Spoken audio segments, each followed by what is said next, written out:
Naomi, reka ibiti byose biri ngaha n'inyoni zose ziri ngaha bitubera ibyabona bibi byabona by'urukundo rwacu intango shasha y'urukundo rwa Kevin na Naomi. Kevin, ndagukunze ntashidikanya, ndagukunze rimwe nikubona, ndakwinginze ntuze umbabarize umutima, ndakwinginze. Naomi. Love you. I love you too. Urakoze.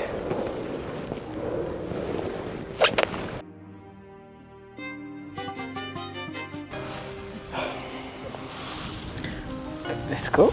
Come on, go.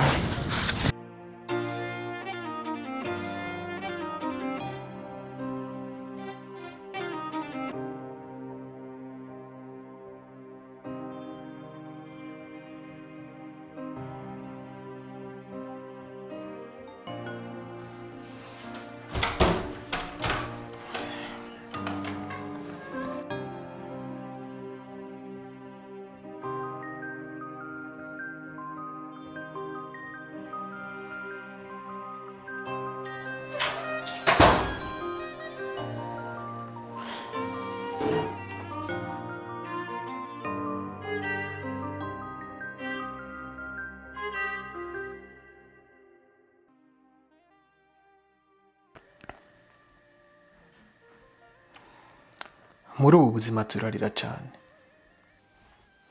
ariko bikarangira tuyihanaguye ku matama yacu. Niko wahoze umbwira,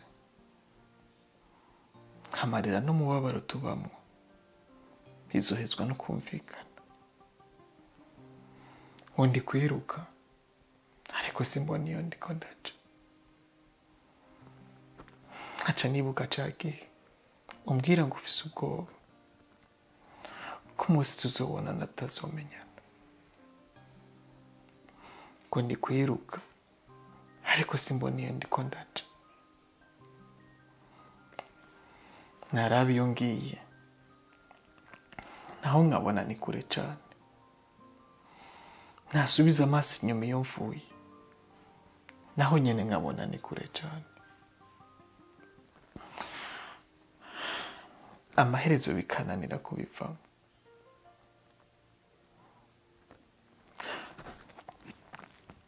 Ni vy'ukuri ubu nibwo ndiko ndabona ko ivyo wahora umbwira byose byari bifise insiguro.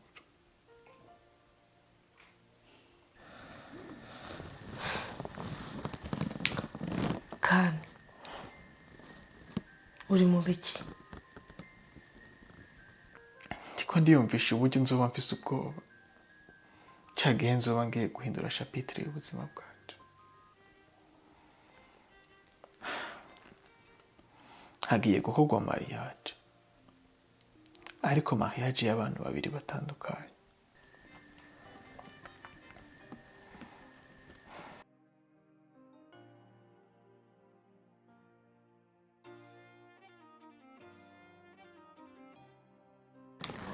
Sheri, iyo abantu babiri bagiye kubakana bose baba bafise ubwoba, kubera ko bose baba bameze nk'aho bagiye guhindura chapitre y'ubuzima bwabo.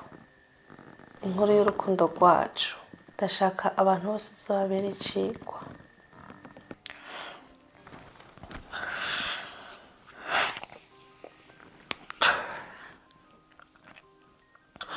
Santiana, wowe turatandukanye cyane kandi cyane rwose. Wowe uri kubaka inkuru y'urukundo kugira ngo unezereze abantu, ariko jewe ndiko ngerageza kubaka urukundo ruhimbara imitima yacu. Sheri, ivyo bintu ntiwabigumamwo birakurusha. Uyu munsi ku mugoroba tuhava tuja kurya ikirori tugumare stress.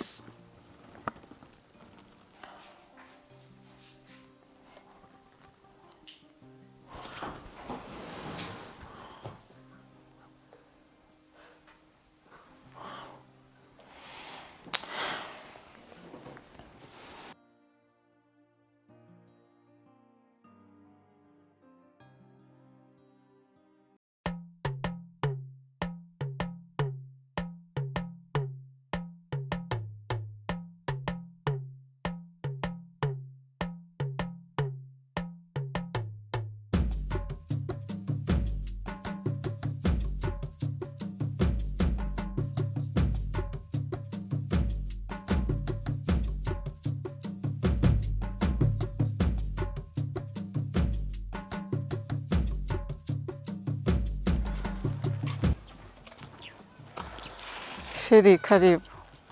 Urakoze. Ngenda kuzanira intebe twicare. Urakoze cyane. Sawa.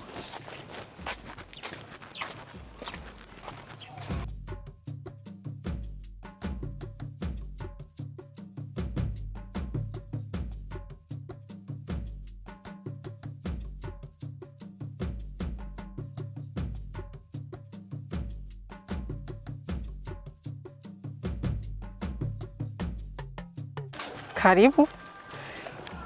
Muri Sanze. Urakoze. Yego.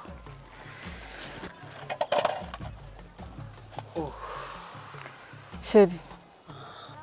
Hari inshuti yanjye tubana. Reka ndayihamagare kugira ngo ndamugupresente. Nana kimwe. Sawa.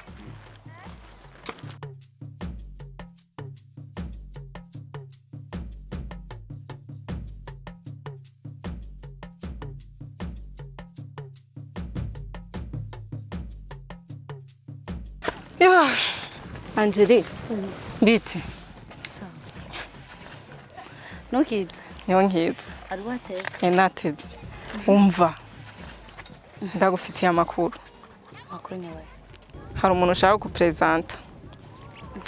Hari umuhungu twahuriye mu ishamba asanga ndi gukora ama repetition nkuko bisanzwe. Mpindukiye ndakangukwa. Mbona umuntu amagaze impande zanje. Ariko yari umuhungu mwiza. Ambwira ngo arankunda. Nanje nyene sanga natwawe sanga namukunze. ariko nawe urakabye wacu umukunda ubwo nyene umuhungu yitwa nde Yitwa Kevin. Kevin ni umuhungu nijya mbere muwe cyangwa musanze mukundana Wese nakubwiye ko twahuriye mu ishamba ndi mu repetition nkuko bisanzwe mpindukiye. Mbona umuntu nakangutswe. Ariko mbona n'umuhungu mwiza.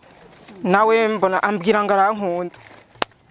nawe urahiriye shira bashaka kubona uwo muhungu Erega namuzanye. ubwo mbwire ko waje umuzanye Ahubwo ngo ndamukuperezante, ngo ndamukwereke. iwe umukobwa arakaze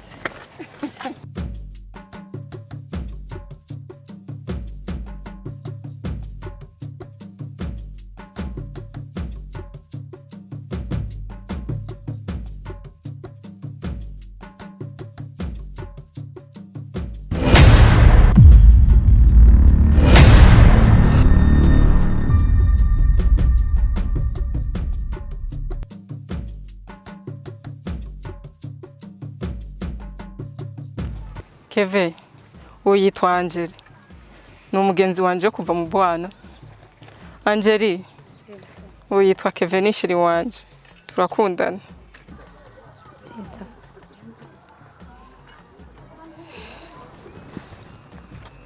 Kevin Vyo kunda kumbera inshuti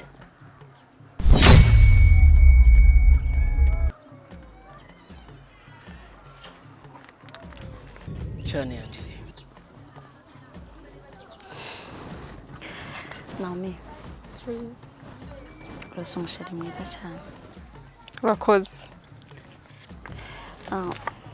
kandi abareke muganire sivyo Nta kibazo.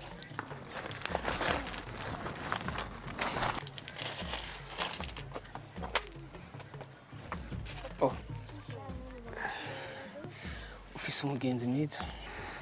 Urakoze. Aheze igihe kingana gute mubaye? Ntago ari gitoya ni kinini. Waragize neza. Nta ngorane karibu mwicare.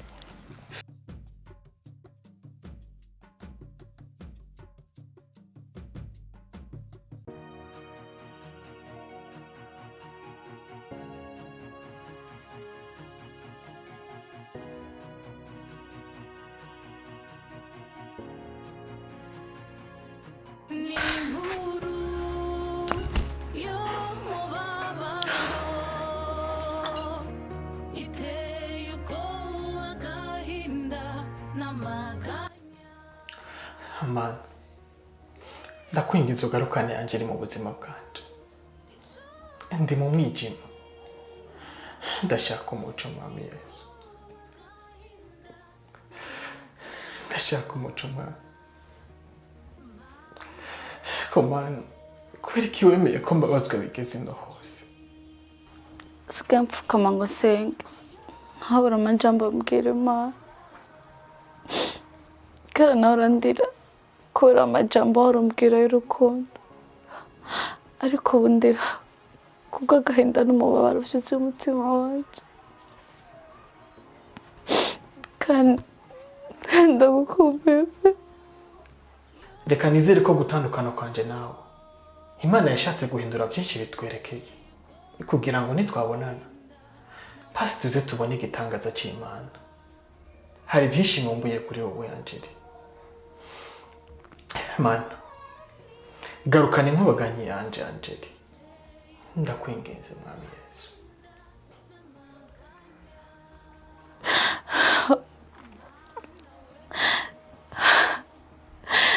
nkumbuye ko kunshwanira nkumbuye ko kunjya umutima uhora unkorera bitewe n'urukundo ntuzawigere wishinja icaha n'umunsi n'umwe mu mutima wawe kuko hari ibyo nakora kugira ngo ndabe uburyo unshwaniramo kandi ndagukumbuye kandi sinzi igihe nzongera ndakubonera.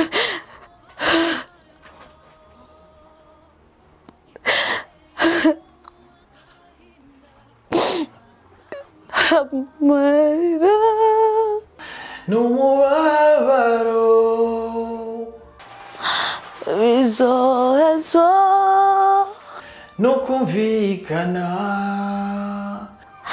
ndi mu mwijima simbone yonja nkaca nibuka cya gihe wansezeranya kutazosiga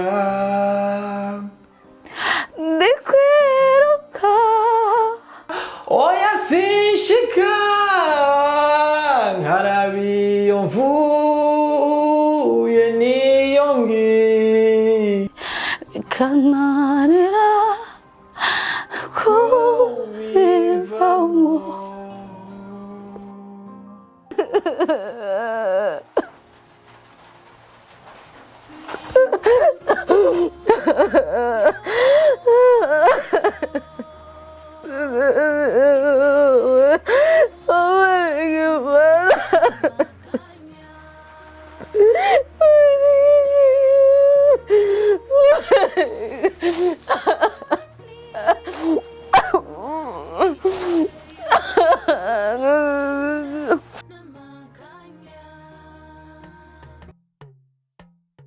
Sheri hari ikintu ushaka kukubwira ariko ndumva atameze neza umutima.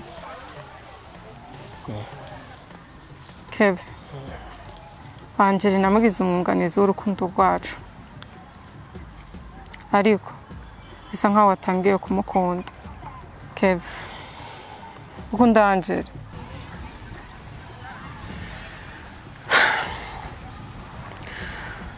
Inkuru y'urukundo rw'abantu babiri ni inkuru ndende cyane kuko nta muntu n'umwe azi igihe izorangirira. Nafashe urugendo rurerure cyane ntembera amajoro menshi atandukanye kugira ngo ushike muri iki kibanza. Muri urwo rugendo rero nahuye n'umuntu maze uwo muntu ndamukunda. Nubwo ntigeze menya icyo urwo rukundo rumbikiye ariko nahisemo kumukunda maze nkamukunda iteka ryose. Santiana, buri nkuru yose y'urukundo bigizwe n'abantu babiri ariko iyanje yari igizwe n'abantu batatu. Muri abo bantu batatu uwusigaye agikomeye ni jewe jenyine. Abandi bose baramaze kuva mu buzima bwanje. Umwe yariwe n'inyamaswa ubundi yaburiwe urengero. Igiti cyari gisakajwe urukundo aho gisigaye ari inkokore. Sinzi ngo kizosubira kunaga cyongere gitotahaye. Ayo mahirwe ndayabona, ariko ni make cyane. Kani warababajwe, ahababazwa waracumiswe. Sinzi aho nzokora ayo mahirwe kugira ngo wizere ko hari uwundi mukobwa wakongera gukunda akakwibagiza urwo rukundo rubishe wahuye nako. Navuze ko bavuye mu buzima bwanje, ariko sinavuze ko bampaye urukundo rubishe. Umva ndakubwire, buri nkuru yose iba ifise intango ikagira n'iherezo ryayo. Inkuru y'urukundo rw'abo bakobwa babiri yararangiye, tangura chapitre y'ubuzima bushasha. Ibyatubabaje muri kahise reka tubihebere kahise, kuko ntitwabigumiza ku mutima bizotwicira akazoza. Kandi papa wawe na mama wawe barashaka ko wubakana nanje, kandi jewe ku ruhande rwanje nditeguye kubana nawe. Ese wowe uriteguye? Kandi ese uriteguye kubana nanje?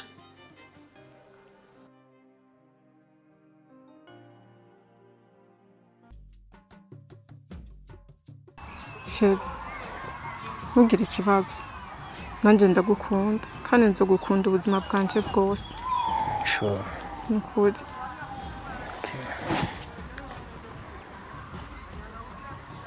Angeli, Oui. kumbe wari ngaha. Uzi ukuntu twakurondeye?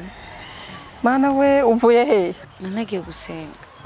Hari amasaha meza yo kuja gusenga, kandi byari ngombwa ko genda gushikanira Imana umutwaro.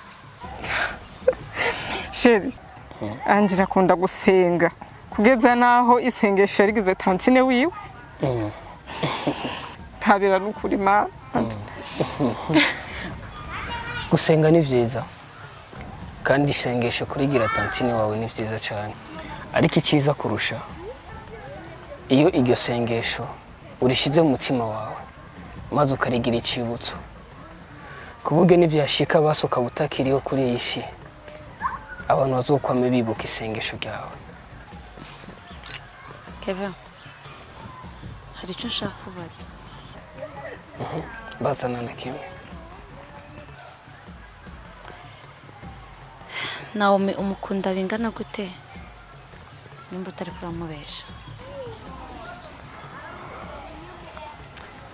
Wow, Angeli, nukuri ndanezerewe, ikibazo cyiza cyane. Sheri, ishuri ico kibazo. Ikibazo cyiza cyane. Kevin, kandi umbwite ukuri. Ejo canke hirya y'ejo azosanga uriko urabesha inshuti yanje, kuko vyombabaza cyane. Nuko nkabiri nzi uko uvyibaza. Onyanka. Yes. Angeli, naho ndamumenye vuba cyane. Nimba ari kumukunda naho ndamukunze vuba, ariko kwankwa hoho naswe kuva kera rwose. Ndazi icyo ushaka ni kimwe, ushaka ko ndakubwira ko ndamukunda. Angeli, naho ndamukunda, kandi ndamukunda n'umutima wanje wose. Bebe, ariko rero nubwo ndagukunda, umutima wanje nturawigarurira wose. Attention. Sheri, ntugire ikibazo, umutima wawe nzowigarurira kandi ndabikwijeje. Nzogukunda nanje ushika gupfa, kandi nzogukunda mpaka nawe unkunze. Urakoze. Oh my baby.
nkosheje iki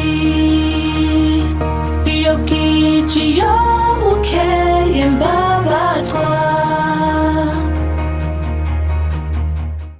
Hello guys, nizere ko mumeze neza. Amazina yanje ni Elisa Kwizera, ariko umwuga nawo washimye kumera izina rya Mr.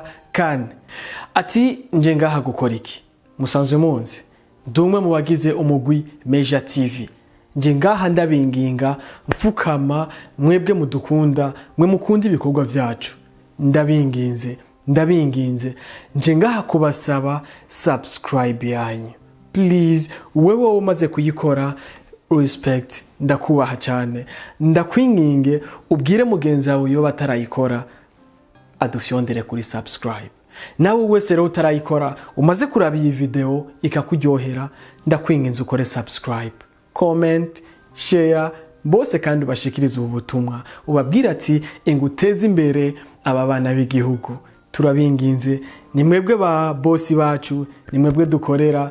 Rero turafukamye turabasavye mudukorere subscribe kugira ngo natwe turonke ingufu zo kubandanya dushirako ibikorwa vyiza kandi bibaryohera. Ciao ciao, yari Mr. Kan.